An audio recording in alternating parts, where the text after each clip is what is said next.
Hi guys, welcome back to the GhosTea podcast. My name is Paloma. And my name is Jackie. And today we are going to be talking about the fentanyl epidemic in Kyle, Texas. A couple disclaimers: we are going to be talking about death, drug use, and overdose. Yes, and if there are topics that you are not comfortable with listening to, you can tune into our next episode next week.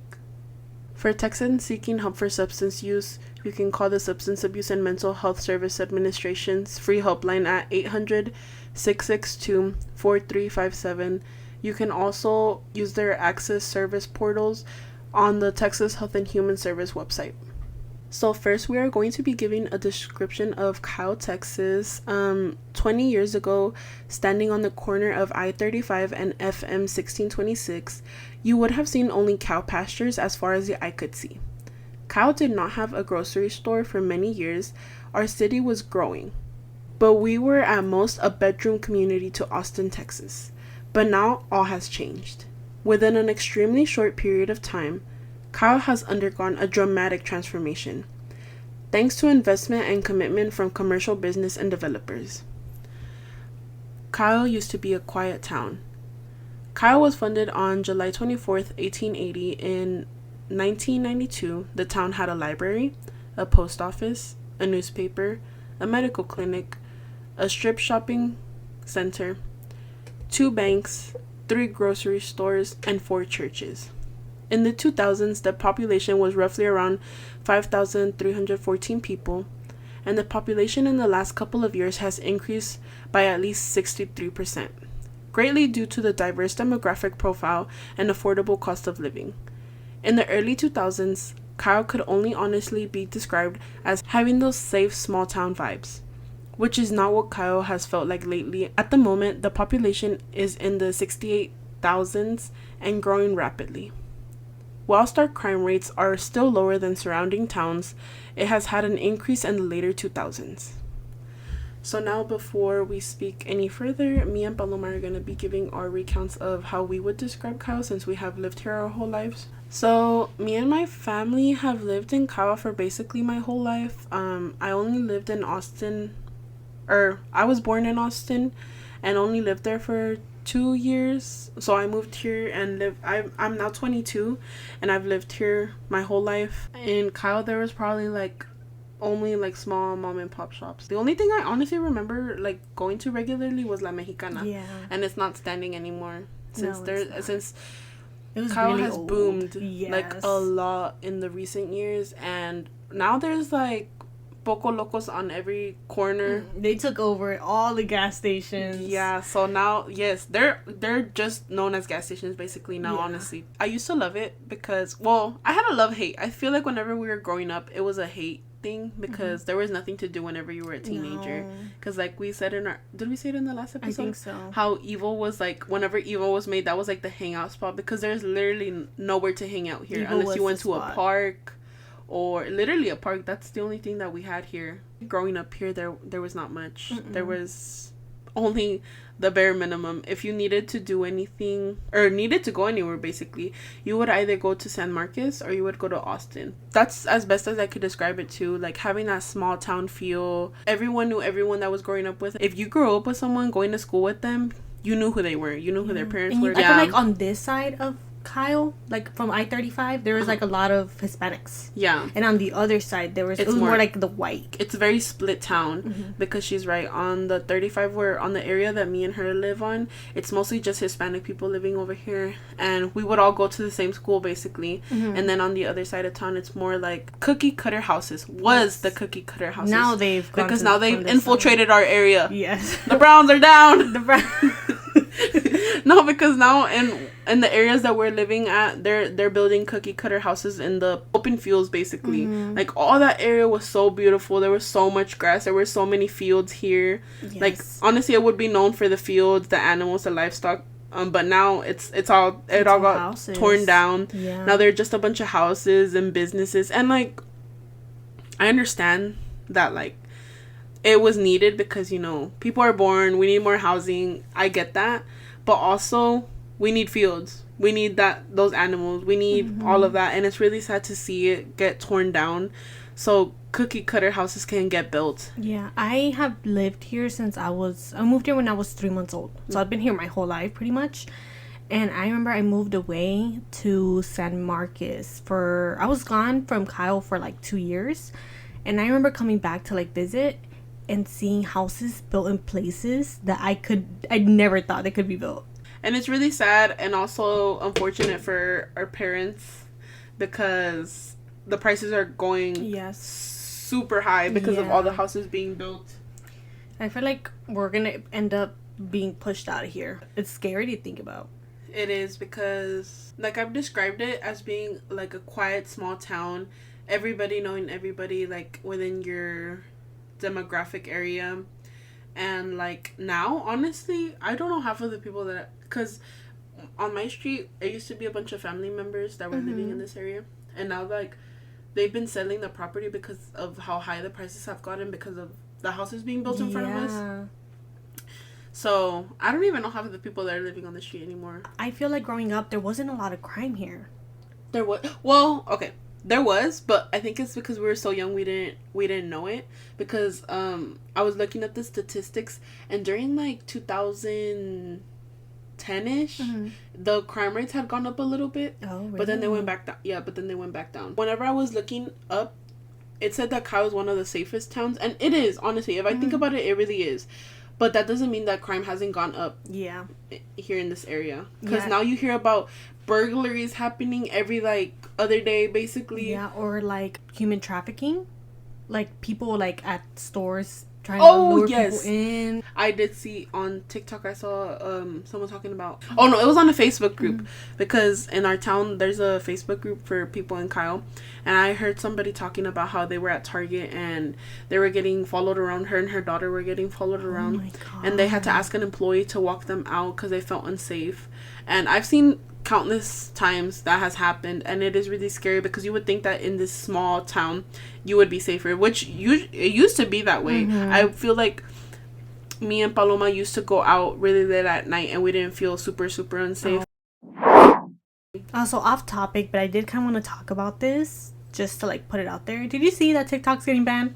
Yeah, I did see that. What do you think about that? Because that makes me furious. It does. I saw, I don't know if it was the CEO or who was talking about it, but I just watched it recently. Like, he was talking about how thousands of people were going to be left without a job. Because, I mean, that's what people do. They create content, and it's going to affect a lot of small shops that are on the TikTok shop. It's really sad to see that happening.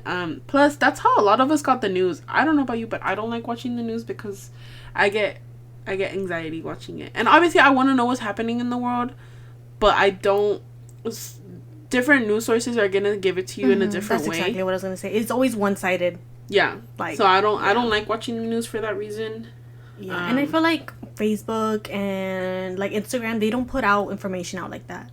They don't. Like, if you watch TikToks, you know that you learn so much from them, like so many different things. And it's such a wide demographic. If you're on Instagram, if you have Facebook, you're only obviously going to follow or you're going to friend people that are in your age range, people that are in your area, in your demographic circle.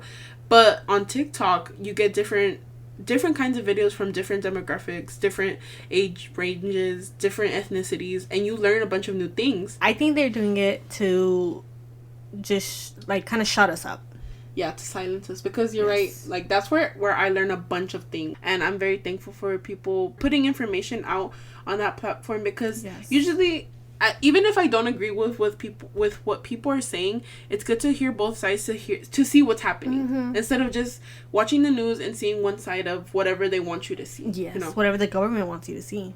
Yeah, it's super scary. Right before the school year started in 2022, the Hayes Consolidated Independent School District, which includes laymen, announced that 2 students had died after taking fentanyl-laced pills. They were the first recorded student deaths tied to the synthetic opioid in the Central Texas School District, which has high school campuses in Kyle and Buda, a nearby town. Within the first month of school, 2 more fatalities were confirmed.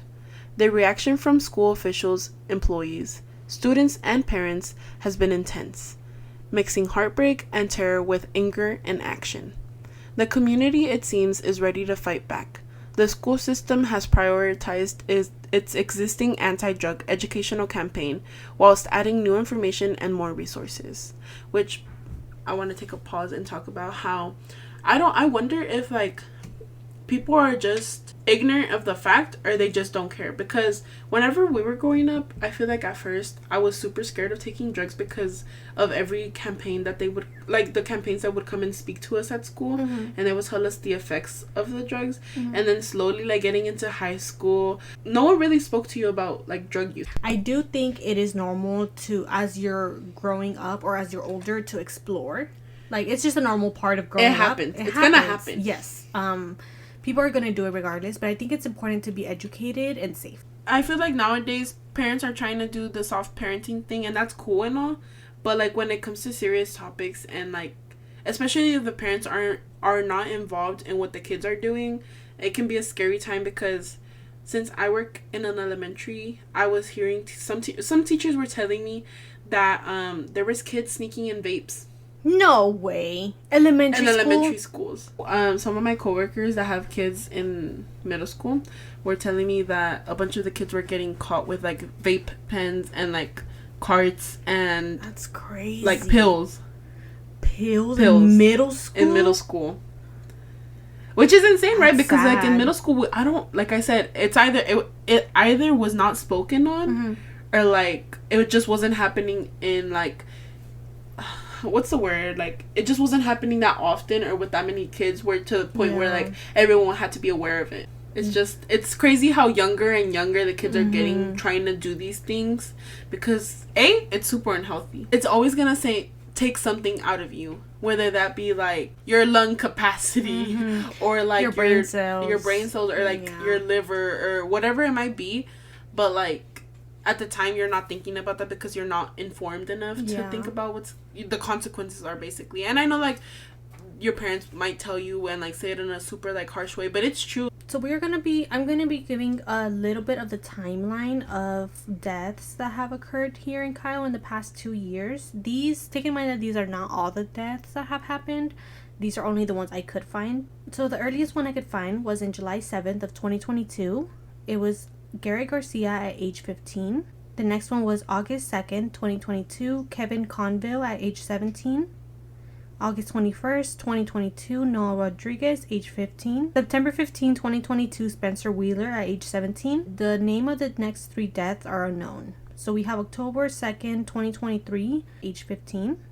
January 3rd, 2023, age 15. And we have the last one on August 20th, 2023. There were many other deaths, but the names and dates were unknown.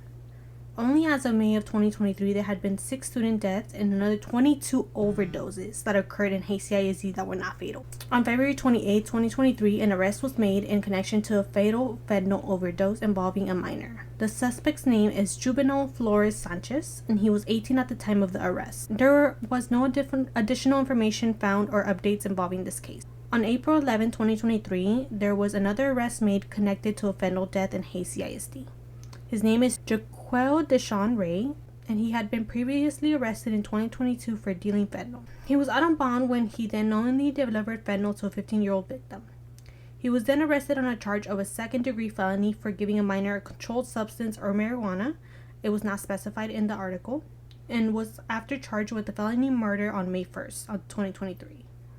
On October 21st of 2024, he pleaded guilty and was sentenced to 10 years in prison. These are all the arrests that have been made in connection to like the deaths in the past couple of years. But I'm sure there are many other dealers out there that are still, dealing, and hopefully they are able to make more arrests on that. More than 150 people die every day from opioid overdose.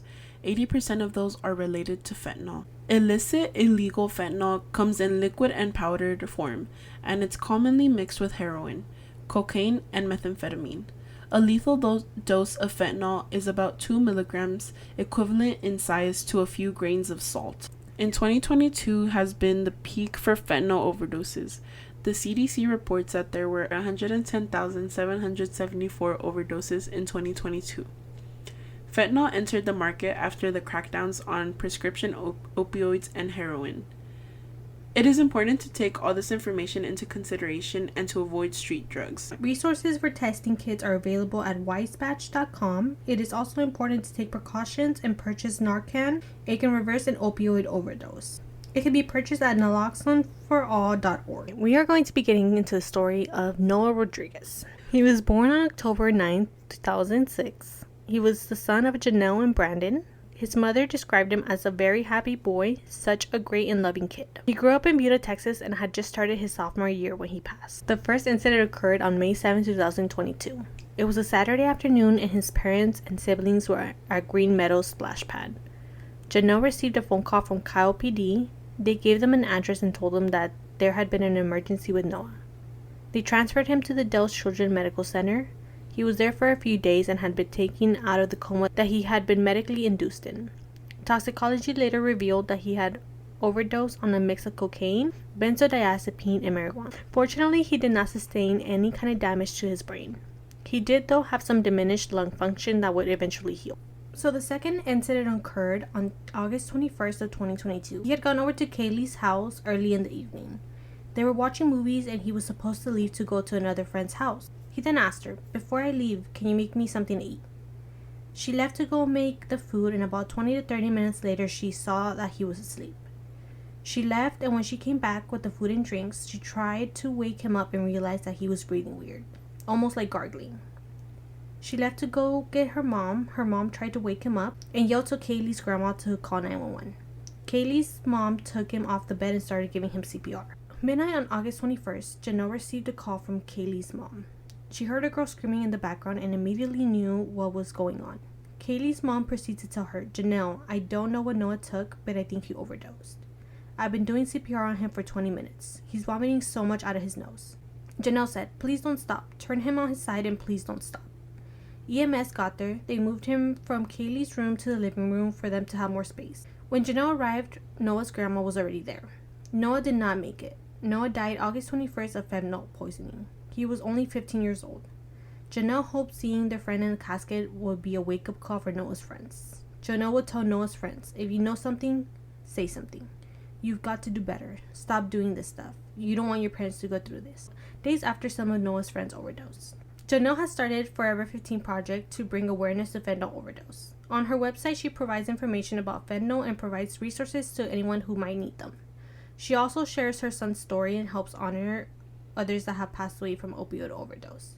If you would like to support, donate, or volunteer, we will leave the link below for Forever 15 project. To add on to that, I remember my sister telling me, because she's in high school, that his mom has gone to the school to talk to them and gives a really powerful speech about Noah's story. Next, I'm going to be moving into the story of Kevin Conville. He was born on May 9, 2005. He was the son of Shannon and Darren. Kevin was a good student, loved the outdoors and spending time with his family. He planned to join the Navy after graduating high school and possibly becoming a welder. They had moved to Texas 6 months prior to the incident. So the night of the incident, which was August 2nd, he said goodnight to his mom and went to sleep. The following morning, his mom found him. "No mom should ever find their kid deceased," Shannon said. "I could see the color of his face. It was all wrong. I ran to him, and at the moment, I knew there was no way of getting my son back." When Shannon contacted Kevin's friends to let him know what had happened, he said that Kevin confided in him that he was taking Percocets and Xanax to help him sleep. Kevin Conville passed away August 2nd, 2022 at the age of 17. He died of a suspected fentanyl overdose. Yeah, it was super sad listening to his mom talk about the story and then them talking so highly of their son. Because I remember seeing on the article that she was saying how, what if they had never moved to Kyle? Would this have happened? Yes, I was literally about to say that. I think his dad was talking about it too, right? He was like, "What if I would have picked a different house?" Yeah.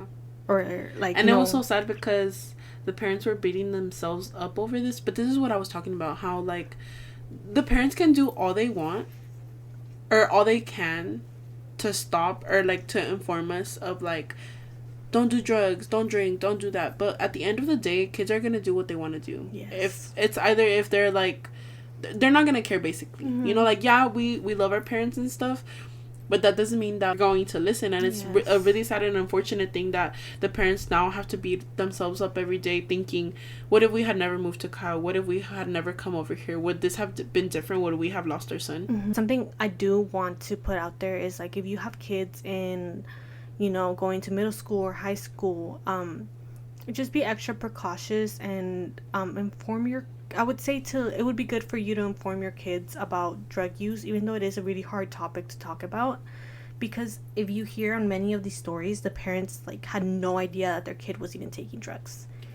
And if anything, also a good thing that I think would be something to show your kids is how to use those first aids, how to administer Narcan, what to do if someone's overdosing. Because even though, as sad as it is to say, like, no matter how many times you tell your kid, hey, we're not gonna do this because this is very harmful to you, you can die, they're not going to listen. If they want to do something, they're going to do it. They're going to find a way to do it. If a kid wants to do something, they're going to find a way to do it. It doesn't matter what they have to do.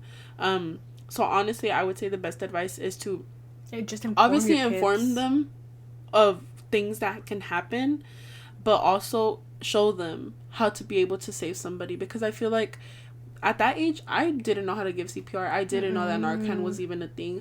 I didn't know what to do if someone was overdosing. But now, listening to these stories, I feel like I'm a lot more informed on what to do if somebody's overdosing, how to do CPR, what to do, you know, in a case of an emergency. But in my early years, I would not have known any of that.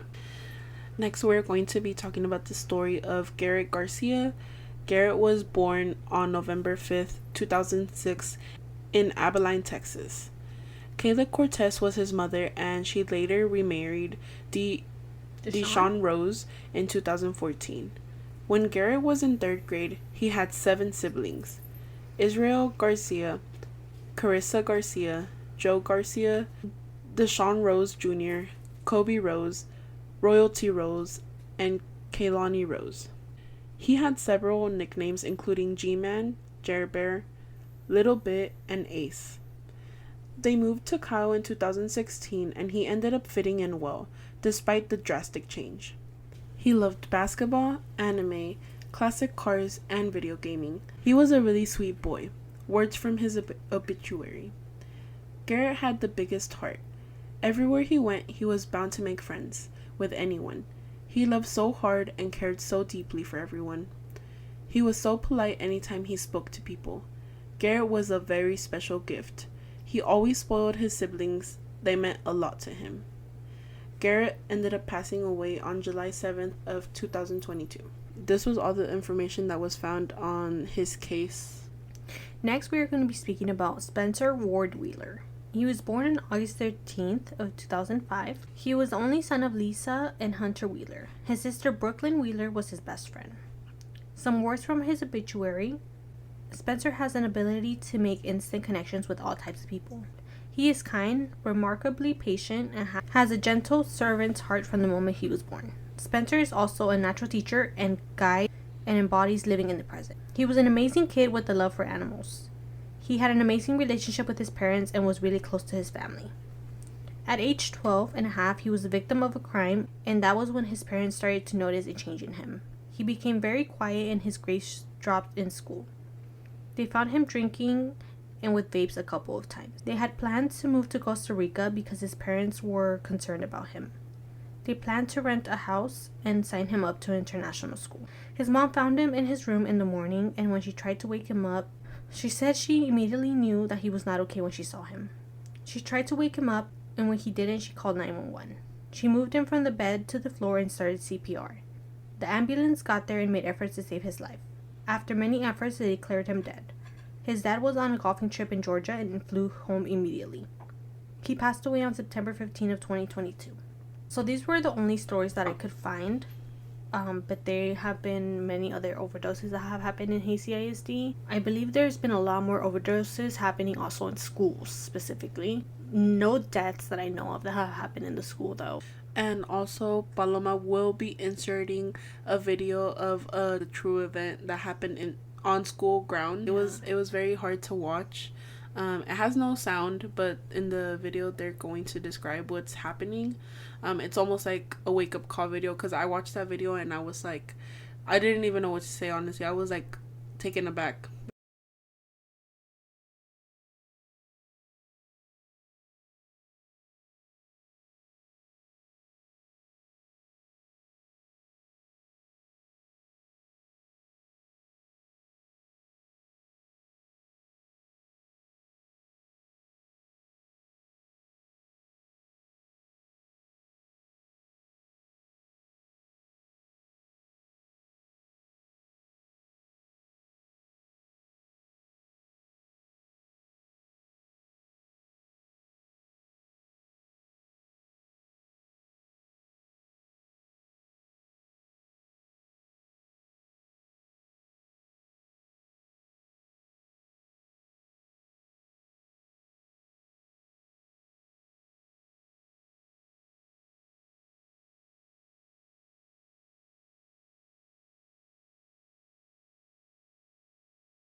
And we will be leaving links below as well, like if you're watching on YouTube, of resources Yes. that you can use, or like anyone, any loved ones that you know suffering from substance abuse, that they can use. Hey CISD and what they are doing. The nurses at the school and at the other side of the school near the sports facilities keep Narcan at hand in case of emergencies. The nurses and administration have radios in which they communicate in cases of emergencies. Nurses at Lehman High School have had to administer Narcan to students multiple times. Hey CISD is partnering with local law enforcement, emergency management, and health authorities to combat the crisis. Schools have assemblies, homeroom discussions, posters, or other ways to inform students about fentanyl dangers. They have started a campaign called Fighting Fentanyl. They also have a video series on their internet page where they talk about the importance of not taking any non-prescription pills, and also share the stories of students that have passed away from fentanyl poisoning. It's honestly really hard to hear cases like this, especially because it was really hard listening to the parents talk about what they could have done differently for their kids, because at the end of the day, parents can only do so much. And it's really unfortunate and really hard to see parents beating themselves up for things that they could honestly not have changed. Because I feel like as parents, they did all they could to, like, especially the parents that knew that the kids or some of the kids were doing stuff prior to that, and they tried helping. Like, you can only do so much as a parent, because at the end of the day, there is 24 hours in a day. You're not going to be watching your kid for 24 hours. Yeah. So I'm sorry to the parents that lost their kids because of this, or like any family members that have lost a loved one. Yeah, and I think it's important to put this information out there as well, for everyone to hear, like, the truth, even though it is hard to hear the stories and hear, like, what is happening in the real world.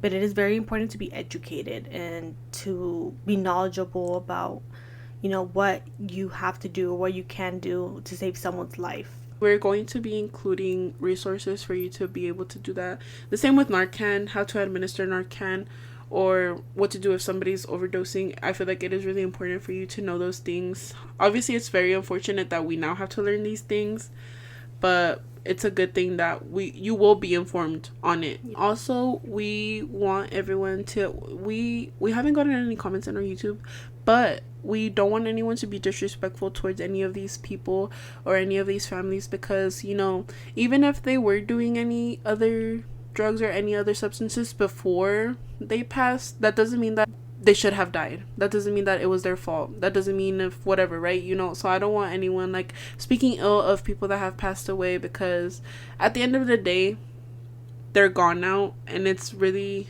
horrible for anyone to be talking ill on someone that has passed. Or it's also really horrible for families to see or read upon other people talking bad about their family members that have passed away. So alrighty, if you made it this far, we appreciate you so much. Yes. And we will see you next time. Yes, we will see you next time. Bye. Bye.